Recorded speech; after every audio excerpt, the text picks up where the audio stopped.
آج کے ہمارے درس کا آغاز 27ویں پارے سے ہوگا۔ 27ویں پارے کی ابتدا میں اللہ جل جلالہ نے حضرت ابراہیم علیہ السلام کا ایک واقعہ بیان فرمایا ہے۔ حضرت ابراہیم علیہ السلام کی عمر جب 100 سال کے قریب ہوئی اور اہلیہ کی عمر 90 یا 99 سال کے قریب تھی، اللہ جل جلالہ نے اولاد کی خوشخبری بھیجی۔ حضرت ابراہیم علیہ السلام کے پاس فرشتے آئے مہمان بن کر۔ حضرت ابراہیم علیہ السلام پہچان نہ سکے کہ یہ فرشتے ہیں یا انسان، فوراً گئے، ایک بچھڑا ذبح کیا اور بھون کر کے ان کے سامنے لا کر کے رکھ دیا۔ تو انہوں نے کھانے سے انکار کیا۔ حضرت ابراہیم علیہ السلام ڈر گئے تو وہ کہنے لگے قالوا لا تخف، آپ ڈریے نہیں، بلکہ ہم اللہ کی مخلوق فرشتے ہیں، ہم کھانے اور پینے سے پاک ہیں۔ حضرت ابراہیم علیہ السلام نے پوچھا کیا کرنے آئے ہو؟ تو فرشتوں نے کہا کہ ہم آپ کو ایک ایسے بیٹے کی خوشخبری دینے آئے ہیں، بغلام علیم، جو صاحب علم بیٹا ہوگا اور آپ کا فرما بردار بیٹا ہوگا۔ جب یہ بات بیوی نے سنی فسکت وجہہا، اس نے اپنی پیشانی پر ہاتھ مارا اور کہنے لگی عجوز عقیم، کہ ہمیں بیٹا کیسے ملے گا حالانکہ میں بوڑھی بھی ہوں اور بانجھ بھی ہوں، بوڑھی بھی ہوں اور بانجھ بھی ہوں۔ فرشتے کہنے لگے قالوا کذالک قال ربک، ایسا ہو کر کے رہے گا، اس لیے کہ آپ کے رب کے لیے کوئی بھی چیز مشکل نہیں ہے۔ حضرت ابراہیم علیہ السلام نے پوچھا کیا کرنے آئے ہو؟ ایک تو آپ کو خوشخبری دینے آئے ہیں، اور دوسرا انا ارسلنا الی قوم مجرمین، قوم لوط ان پر اللہ کا عذاب بھیجنے کے لیے آئے ہیں، عذاب لانا ہے اللہ نے۔ عذاب آیا حضرت لوط علیہ السلام کی قوم پر جب انہوں نے اللہ کی نافرمانی کی۔ عذاب کی کیفیت یہ تھی کہ روایات کے اندر آتا ہے اللہ جل جلالہ نے سب سے پہلے ان کی بینائی چھین لی، اندھا کر دیا، اور پھر ان کے بعد انہیں بستی سمیت زمین سے اٹھایا، حتیٰ کہ اگر کوئی ایسا برتن تھا جس برتن میں پانی بھرا ہوا تھا تو وہ پانی بھی نہیں گرا، اور وہ ویسے ہی بستی سمیت پوری قوم کو اوپر لے جا کر وہاں سے الٹا زمین پر پٹخ دیا، اور پھر اوپر سے پتھروں کی بارش ہوئی۔ ہر پتھر پر نام اور نشان لگا تھا، مسومتاً، جس کے نام کا جو پتھر تھا اسی کو آ کر کے لگا، اور زمین کا وہ خطہ سطح سمندر سے 1300 فٹ نیچے چلا گیا۔ آج بھی بحر میت کے نام سے وہ موجود ہے، پانی کا کچھ حصہ، اور آتا ہے کہ وہاں 70 میل لمبی جو جھیل ہے، آج تک اس میں ایسے اثرات ہیں کہ کوئی بھی جاندار اس میں زندہ نہیں رہ سکتا۔ اللہ تعالیٰ نے یہ واقعات اس لیے بیان کیے ہیں تاکہ ہم اپنے گناہوں سے توبہ کریں۔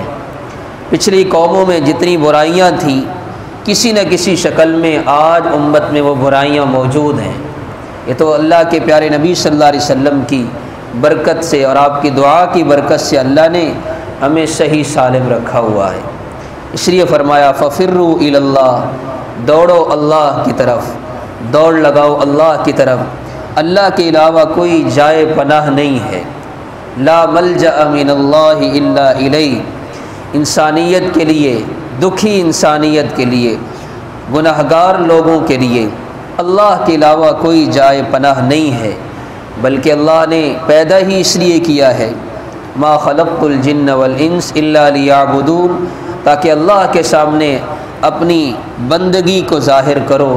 ما ارید منہم من رزق وما ارید ان یطعمون، اللہ فرماتے ہیں میں ان سے رزق نہیں مانگتا، بلکہ رازق ذات تو میں خود ہوں، بلکہ میرا ان سے مطالبہ یہ ہے کہ میں نے انہیں دنیا میں بھیجا ہے اور وہ دنیا میں جا کر کے مجھے راضی کرنے کی کوشش کریں۔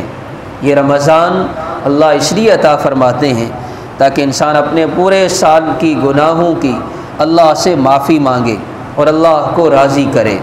سورہ طور کی ابتدا ہے، 5 قسمیں کھائیں اللہ نے، قسم ہے کوہ طور کی، قسم ہے لوح محفوظ کی، قسم ہے کھلے ہوئے اعمال نامے کی، قسم ہے بیت معمور کی، اور قسم ہے عرش الہی کی، قسم ہے سمندروں کی۔ بیت معمور بیت اللہ کے بالکل سیدھ میں 7ویں آسمان پر اللہ کا ایک گھر ہے، اور 70,000 فرشتے روزانہ اس کا طواف کرتے ہیں۔ روایات میں آتا ہے کہ جس فرشتے نے ایک مرتبہ طواف کیا قیامت تک اسے دوبارہ موقع نہیں ملتا۔ حضور پاک صلی اللہ علیہ وسلم جب معراج کی شب تشریف لے گئے تو حضرت ابراہیم علیہ السلام سے جب ملاقات ہوئی تو جد امجد ابراہیم علیہ السلام اسی بیت معمور کے ساتھ ٹیک لگائے بیٹھے تھے۔ 5 قسمیں کھا کر اللہ جل جلالہ نے فرمایا ان عذاب ربک لواقع، بے شک تیرے رب کا عذاب آنے والا ہے۔ جب اللہ کی پکڑ آتی ہے ما لہ من دافع، تو پھر کوئی بچا نہیں سکتا۔ جب اللہ پکڑتے ہیں تو ان بطش ربک لشدید، تیرے رب کی پکڑ بڑی سخت ہوتی ہے۔ اہل ایمان والے جنہوں نے دنیا کی زندگی اللہ کے احکامات کے مطابق گزاری اور آخرت میں ان کے لیے جنت کا فیصلہ ہو گیا، جب وہ جنت میں جائیں گے تو ان اہل ایمان کے لیے ایک انعام اور بھی ہوگا۔ جب یہ جائیں گے، حدیث میں آتا ہے جب جنتی جنت میں داخل ہوگا تو وہ دیکھے گا کہ یہاں میرے ماں باپ نہیں، میرے بیوی بچے نہیں، میری اولاد یہاں پر نہیں ہے، تو اس کے دل میں یہ خواہش پیدا ہوگی کہ اے پروردگار میرے ماں باپ، میرے بیوی بچوں کو، میری اولاد کو بھی میرے ساتھ یہاں بھیج دیجئے، جیسے میں دنیا میں ان کے ساتھ رہا کرتا تھا، تاکہ میری خواہش یہاں بھی پوری کیجئے۔ حدیث میں آتا ہے اب دیکھا جائے گا اس کے ماں باپ یا اس کے بیوی بچوں کے اعمال اتنے نہیں ہوں گے کہ وہ اس کے درجے میں آ سکیں، وہ نچلے درجے میں ہوں گے۔ اب اللہ جل جلالہ اپنی رحمت سے انہیں نچلے درجوں سے نکال کر اس اونچے درجے والے جنتی کی جنت کے اندر بھیج دیں گے تاکہ اس کا دل بہل جائے اور اس کی خواہش پوری ہو جائے۔ مفسرین نے یہاں لکھا ہے کہ اللہ یوں بھی تو فرما سکتے تھے کہ اس کا ایک درجہ کم کر کے اس کو نیچے والی جنت میں بھیج دیتے، لیکن نہیں، اللہ نے اپنے بندے پر رحمت کا اظہار فرمایا کہ نچلوں کو اوپر بھیج دیا۔ اس لیے اہل اللہ کی صحبت، نیک لوگوں کے ساتھ جڑے رہنا اور نیک لوگوں کی صحبت میں بیٹھنا، ان سے محبت اور عقیدت رکھنا، یہ کوئی معمولی چیز نہیں ہے، یہ بہت بڑی چیز ہے۔ یا ایھا الذین آمنوا اتقوا اللہ، اے ایمان والو اللہ سے ڈرو، وکونوا مع الصادقین، اور سچے لوگوں کے ساتھ ہو جاؤ۔ سچے لوگ کون ہیں؟ کہ جن کی مجلس میں بیٹھ کر اللہ کی یاد آئے، جن کی مجلس میں بیٹھ کر دنیا سے دل اچاٹ ہو، جس مجلس میں بیٹھ کر آخرت کی طرف رغبت ہو، یہ ہے سچے لوگ۔ ایسے لوگوں کی صحبت اختیار کرنا۔ حضور پاک صلی اللہ علیہ وسلم کو حکم دیا کہ آپ ان تکلیفوں پر جو دعوت کے سلسلے میں آپ کو تکلیفیں پہنچتی ہیں، آپ اپنے رب کے حکم کی بنا پر ان پر صبر کیجیے۔ اللہ نے بڑی ہی محبت کا انداز اختیار فرمایا، وَاصْبِرْ لِحُکْمِ رَبِّکَ، اپنے رب کے حکم پر صبر کیجیے۔ اِنَّکَ بِأَعْیُنِنَا، بے شک آپ ہماری نظروں میں ہیں، آپ پر ہماری خاص نظر رحمت ہے۔ آپ کا فرض منصبی جو ہے آپ اس کو پورا کیجئے، صبح و شام اللہ کی تسبیح بیان کیجئے، ہم آپ کی حفاظت کریں گے۔ حضور پاک صلی اللہ علیہ وسلم نے ارشاد فرمایا، حضرت ابو ہریرہ فرماتے ہیں آپ علیہ الصلوۃ والسلام نے ارشاد فرمایا، جب آدمی کسی مجلس میں بیٹھے اور اس مجلس میں اچھی بری باتیں ہوتی رہیں، اگر مجلس میں اختتام پر یہ دعا پڑھ لی جائے تو اللہ جل جلالہ اس مجلس میں کی ہوئی تمام بری باتیں اور فضول باتوں کا کفارہ فرما دیتے ہیں۔ سبحانک اللہم وبحمدک اشہد ان لا الہ الا انت استغفرک واتوب الیک۔ حضرت ابن عمر رضی اللہ تعالیٰ عنہ فرماتے ہیں ہم حضور پاک صلی اللہ علیہ وسلم کی مجلس میں جب بیٹھتے تھے تو ہم گنتے تھے کننا نعد لرسول اللہ صلی اللہ علیہ وسلم، ہم گنتے تھے تو ہمیں معلوم ہوتا تھا کہ آپ ایک ایک مجلس میں 100 بار یہ دعا پڑھتے تھے، رب اغفر لی وتب علی انک انت التواب الرحیم، رب اغفر لی وتب علی، اے میرے پروردگار میری بخشش فرما اور مجھ پر اپنی خاص نظر رحمت فرما، میری توبہ کو قبول فرما، بے شک آپ توبہ کو قبول کرنے والے اور رحم کرنے والے۔ امت کو تعلیم دی کہ زیادہ وقت اللہ کے ذکر میں گزرے، گناہوں سے معافی مانگنے میں گزرے، اللہ کی یاد میں گزرے۔ فرمایا کل قیامت کے دن انسان کو اس کے نیک اعمال کا بدلہ دیا جائے گا، ایک ایک عمل جو اس نے دنیا میں کیا ہوگا ہر ایک کا پورا بدلہ ملے گا، اچھے عمل کا بدلہ اچھا، اور اگر خدا نخواستہ کوئی گناہ کیا تو اس گناہ کی بھی سزا ملے گی۔ شریع رمضان المبارک ہے، اللہ جل جلالہ کی خاص رحمت اس امت پر ہو رہی ہے، اس خاص رحمت سے فائدہ اٹھائیں۔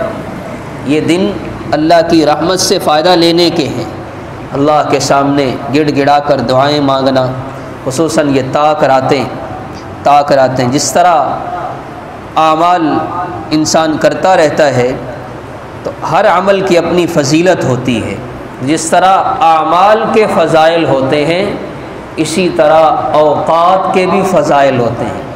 جس طرح کچھ اعمال ہم کرتے ہیں ان اعمال کی فضیلت ہوتی ہے، ایسے کچھ وقت اللہ ایسا دیتے ہیں جن وقتوں کی بھی بڑی فضیلت ہوتی ہے۔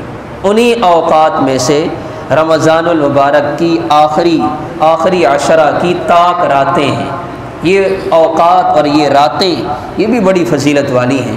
سورہ رحمان کی ابتدا ہے، حضور پاک صلی اللہ علیہ وسلم نے فرمایا کہ سورہ رحمان یہ قرآن کریم کی دلہن ہے، عروس القرآن۔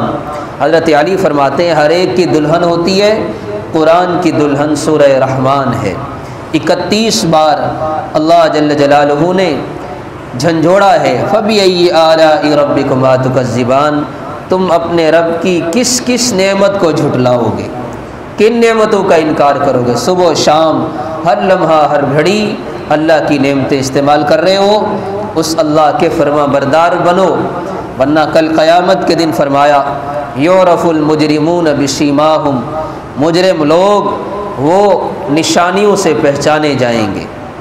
کیا نشانی ہوگی؟ کہ چہرے سیاہ ہوں گے، آنکھیں نیلگوں ہوں گی، چہرے فق ہوں گے، اور اس پر گھبراہٹ طاری ہوگی، اور شرم سے جھکے ہوئے ہوں گے۔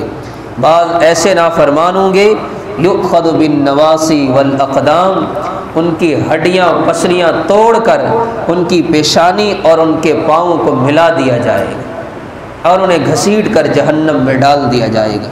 اللہ فرمائیں گے ہادی جہنم، لو یہ تھی جہنم، یکذب بها المجرمون، مجرم لوگ دنیا میں جس کا انکار اور جس کو جھٹلایا کرتے تھے، اس کے مقابلے میں جو دنیا میں اللہ کے خوف والی زندگی گزارتا ہے، وَلِمَنْ خَافَ مَقَامَ رَبِّهِ جَنَّتَانِ، جو اپنے رب کے سامنے کھڑا ہونے سے ڈر گیا، اللہ اسے 2 جنتیں عطا فرمائیں گے۔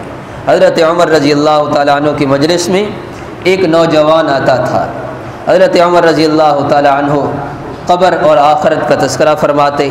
ایک دن گھر گیا، اللہ کا خوف دل پر اتنا غالب آیا کہ کلیجہ پھٹ گیا۔ حضرت عمر رضی اللہ تعالیٰ عنہ نے کچھ دن اس کے نہ آنے کی وجہ سے پوچھا کہ نوجوان فلاں نوجوان نہیں آ رہا، بتلایا گیا جی اس کا انتقال ہو گیا۔ حضرت عمر رضی اللہ تعالیٰ عنہ اس کی قبر پر گئے اور جا کر کے یہ آیت پڑھی، وَلِمَنْ خَافَ مَقَامَ رَبِّهِ جَنَّتَانِ، جو اپنے رب کے سامنے کھڑا ہونے سے ڈر گیا اللہ اسے 2 جنتیں عطا فرمائیں گے۔ آتا ہے کہ قبر سے آواز آئی، اے عمر اللہ نے مجھے 2 جنتیں دے دی، اللہ نے مجھے 2 جنتیں دے دی۔ تو اللہ کا خوف دل میں پیدا کرنا، اس کی محنت کرنا کہ ہمارے دل میں اللہ کا خوف پیدا ہو جائے۔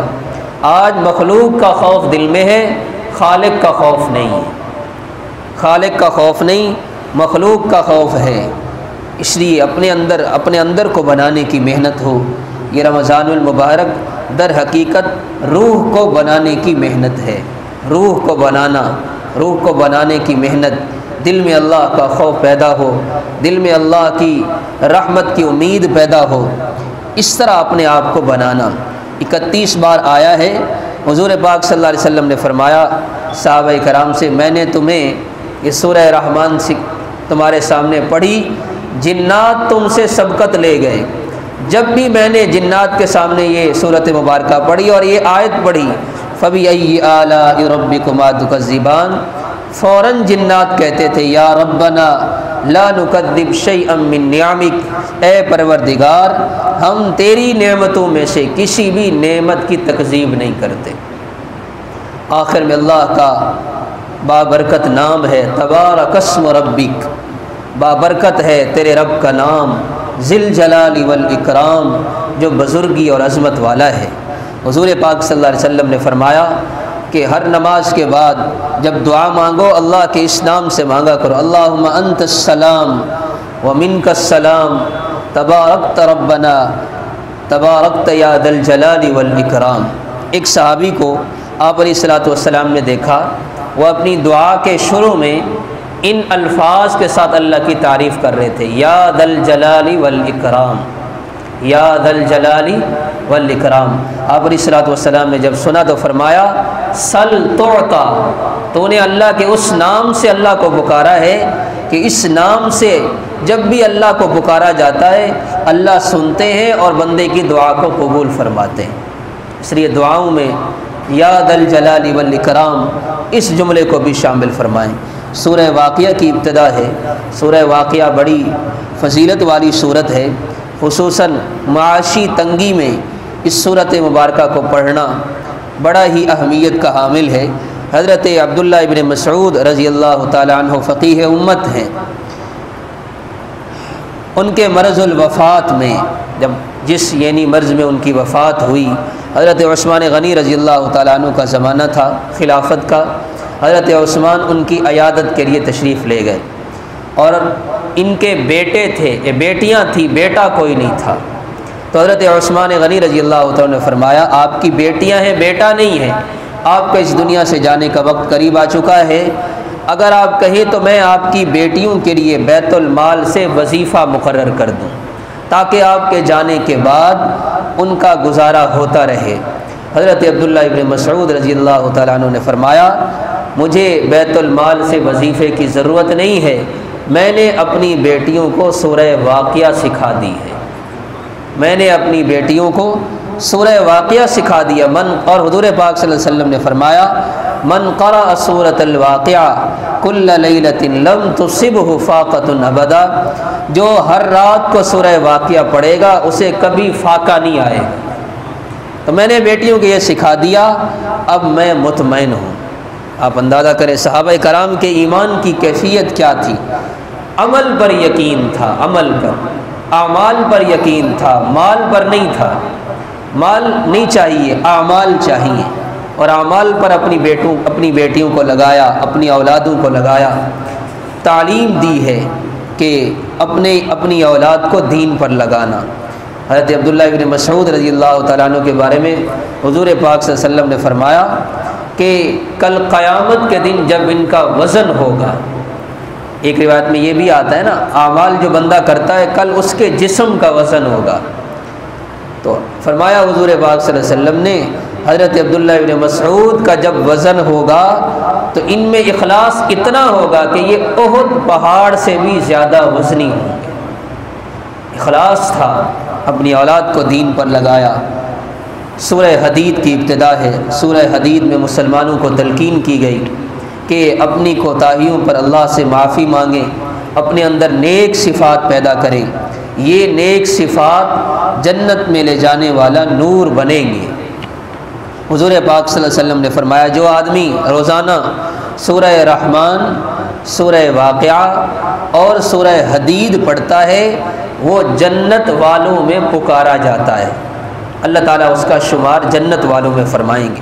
اس لیے بہت سے اہل اللہ اولیاء اللہ کا یہ معمول رہا ہے، وہ روزانہ سورہ رحمان، سورہ واقعہ اور سورہ حدید بالترتیب، یہ تقریباً آدھا پارہ بنتا ہے، روزانہ اس کی تلاوت فرماتے تھے۔ صحابہ کرام کی عظمت کا بیان ہے، حضور پاک صلی اللہ علیہ وسلم نے فرمایا کہ چاہے وہ صحابہ فتح مکہ سے پہلے اسلام لانے والے ہوں، چاہے بعد میں اسلام لانے والے ہوں، کُلًّا وعد اللہ الحسنی، ہر ایک کے ساتھ اللہ نے اچھا وعدہ فرمایا ہے۔ حضور پاک صلی اللہ علیہ وسلم نے فرمایا صحابہ کرام کے دو طبقے تھے، ایک طبقہ وہ ہے جو فتح مکہ سے پہلے مسلمان ہوئے، اور دوسرے طبقے کے حضرات وہ تھے جو فتح مکہ کے بعد مسلمان ہوئے، لیکن سب کے ساتھ اللہ نے ہمیشہ ہمیشہ کی کامیابی کا وعدہ فرما لیا، رضی اللہ عنہم ورضوا عنہ۔ صحابہ کون ہیں؟ فرمایا اولئک حزب اللہ، یہ اللہ کا لشکر ہے، اولئک هم الراشدون، یہ ہدایت یافتہ لوگ ہیں جن کی ہدایت کی گواہی اللہ کا قرآن دے رہا ہے کہ یہ لوگ ہیں ہدایت یافتہ۔ حضور پاک صلی اللہ علیہ وسلم نے فرمایا اگر تم میں سے کسی کو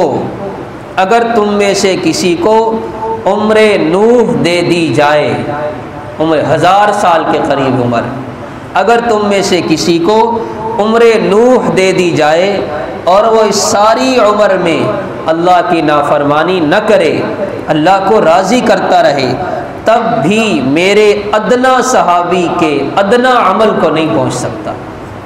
غیر معروف صحابی ان کا چھوٹا سے چھوٹا کیا ہوا عمل اس کو بھی نہیں پہنچ سکتا۔ صحابہ ایسی مقدس جماعت ہیں کہ انہوں نے حضور پاک صلی اللہ علیہ وسلم کی صحبت پائی ہے، آپ علیہ الصلوۃ والسلام کی معیت پائی ہے، اللہ جل جلالہ نے ان کا انتخاب فرمایا ہے۔ فرمایا نیک اعمال کل قیامت کے دن نور کی شکل میں ہوں گے، یوم تری المؤمنین والمؤمنات، آپ دیکھیں گے ایمان والے مردوں اور عورتوں کو، یسعی نورہم بین ایدیہم، جب پل صراط سے گزریں گے تو ان کا نور ان کے سامنے سامنے ہوگا، اور وہ اس نور کی روشنی میں، اس نور میں پل صراط سے پار ہوں گے، ہمیشہ ہمیشہ کی جنت کی خوشخبری ملے گی۔ حضور پاک صلی اللہ علیہ وسلم نے فرمایا انسان دنیا میں جو بھی نیک عمل کرتا ہے وہ تمام نیک عمل وہ نور بنیں گے، اعمال صالحہ نور بنیں گے، اور اس نور کی روشنی میں پل صراط سے گزرنا ہوگا۔ فرمایا بعض لوگوں کے لیے پہاڑ کے بقدر نور ہوگا، ان کے اعمال زیادہ ہوں گے، اور بعض لوگوں کے لیے کھجور کے درخت کے بقدر نور ہوگا، بعض لوگوں کے لیے اس سے کم ہوگا۔ فرمایا سب سے کم تر ایمان والا، جس میں تھوڑا سا ایمان ہوگا، اس کی، فرمایا حضور پاک صلی اللہ علیہ وسلم نے، جب وہ پل صراط سے گزر رہا ہوگا اس کے ناخن سے نور نکل رہا ہوگا، پھر وہ نور کبھی بجھے گا کبھی آئے گا، اب وہ اس طرح پل صراط سے وہ بھی پار ہو جائے گا۔ حضور پاک صلی اللہ علیہ وسلم نے فرمایا کہ جو آدمی بازار میں جاتے ہوئے چوتھا کلمہ پڑھے گا اللہ 10 لاکھ نیکیاں عطا فرمائیں، 10 لاکھ گناہ معاف فرمائیں گے۔ حاجی جب حج پہ جاتا ہے، فرمایا جب وہ بال منڈواتا ہے ہر بال کل قیامت کے دن نور بنے گا، جو شیطان کو کنکری مارتا ہے ہر کنکری نور بنے گی، میدان جہاد میں مجاہد جس کمان سے تیر چلائے گا ہر تیر نور بنے گا۔ بہت سے نیک اعمال ہیں کہ جو کل قیامت کے دن نور کا کام دیں گے۔ جب مسلمان کسی دوسرے مسلمان بھائی کی حاجت اور ضرورت کو پورا کرے گا، فرمایا اللہ اسے 2 نور عطا فرمائیں گے، ایک نور اتنا بڑا ہوگا، ایک نور اتنا بڑا ہوگا کہ ساری دنیا میں پھیلایا جائے تو ساری دنیا اس کے سامنے چھوٹی محسوس ہو، جو اپنے مسلمان بھائی کی ضرورت کو پورا کرے گا۔ اس لیے بھائیوں ان اعمال کو اخلاص کے ساتھ کرنا، اخلاص کے ساتھ کیا ہوا عمل اللہ کی بارگاہ میں قبول ہوتا ہے اور کل قیامت کے دن نور کا سبب بنے گا۔ منافق لوگ وہ بھی ہم ایمان والوں کے پیچھے پیچھے آئیں گے۔ یقول المنافقون والمنافقات للذین آمنوا، ایمان والوں سے کہیں گے انظرونا، ٹھہرو، نقتبس من نورکم، ہم تمہارے نور سے ہم بھی کچھ فائدہ اٹھا لیں۔ جیسے دیکھتے ہیں نا بڑی گاڑی روشنی والی بڑی لائٹ والی جا رہی ہو تو چھوٹی لائٹ والے اس کے پیچھے پیچھے چلتے ہیں تاکہ ہمارا بھی کام بن جائے۔ تو منافق کہیں گے ہم بھی تمہارے پیچھے چلیں گے۔ ارشاد ہوگا ارجعوا وراءکم، جاؤ پیچھے اپنا نور ڈھونڈ کر لاؤ۔ آج کے دن اللہ نے وامتاز الیوم، آج امتیاز کا دن ہے۔ آج ام نجعل الذین آمنوا وعملوا الصالحات کالمفسدین فی الارض، کیا ایمان والے اور دنیا میں فساد مچانے والے ایک ہو جائیں؟ ایسا نہیں ہوگا۔ ام نجعل المتقین کالفجار، کیا اللہ سے ڈرنے والے اور اللہ کی نافرمانی کرنے والے برابر ہوں گے؟ نہیں ہوگا ایسا۔ فالتمسوا نورا، جاؤ اپنا نور ڈھونڈ کر لاؤ۔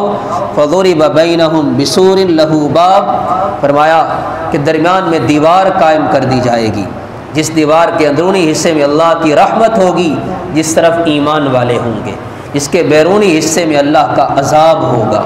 وہ کہیں گے منافق کیا دنیا میں ہم تمہارے ساتھ نہیں تھے؟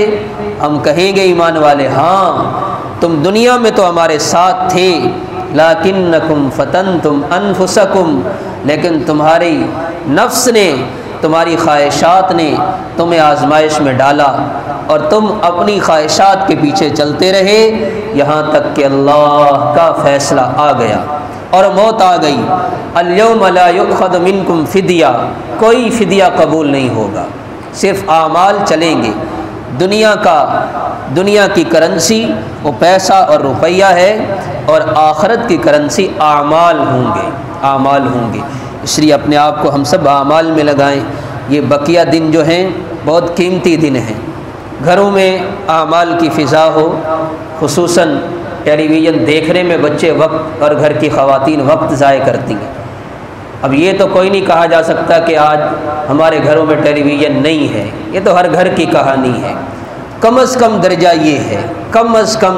یہ ہے اگر اپنے آپ کو ہمیشہ کے نقصان سے بچانا ہے، اللہ کے پیارے نبی صلی اللہ علیہ وسلم کی اور جبرائیل علیہ السلام کی بد دعا سے بچانا ہے، تو ایک کام یہ کریں کہ ان 4-5 دنوں کے لیے کم از کم یہ کریں کہ اپنے گھر کے ٹیلی ویژن بند کر کے رکھیں اور اپنے بچوں کو اعمال میں لگائیں۔